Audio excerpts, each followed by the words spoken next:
As we stood at the altar about to exchange rings, my husband, Steve Turner, unexpectedly asked for a 5-minute break, confused. I watched as he turned around, knelt down on one knee, and faced his first love.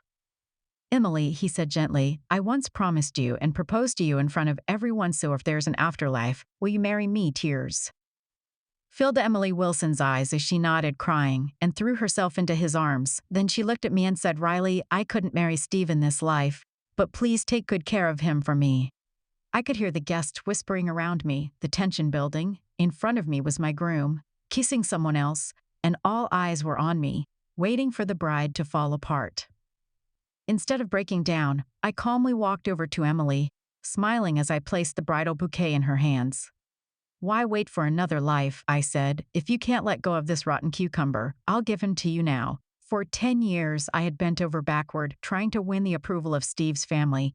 I thought that by marrying him and carrying his child, he would finally settle down. But this wedding wasn't about love. It only happened because of the baby inside me.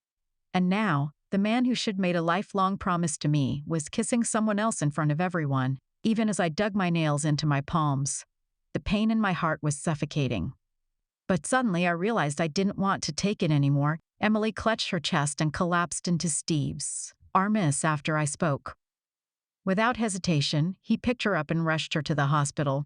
Before leaving, he didn't forget to turn back and call me vicious and small-minded, or realize that something that could have been settled in 5 minutes had turned into a huge mess, leaving everyone embarrassed.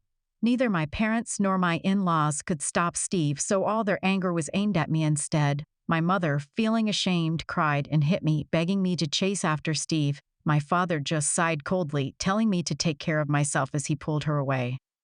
My mother-in-law, who never truly accepted me, took this chance to insult me. She called me an ignorant country girl and told me that if I wanted to be part of their family, I needed to learn to swallow my pride and never embarrass my husband in public. For the first time in 10 years, I realized that no amount of effort or love could make them accept me, and at that moment, I no longer wanted to be part of the Turner family.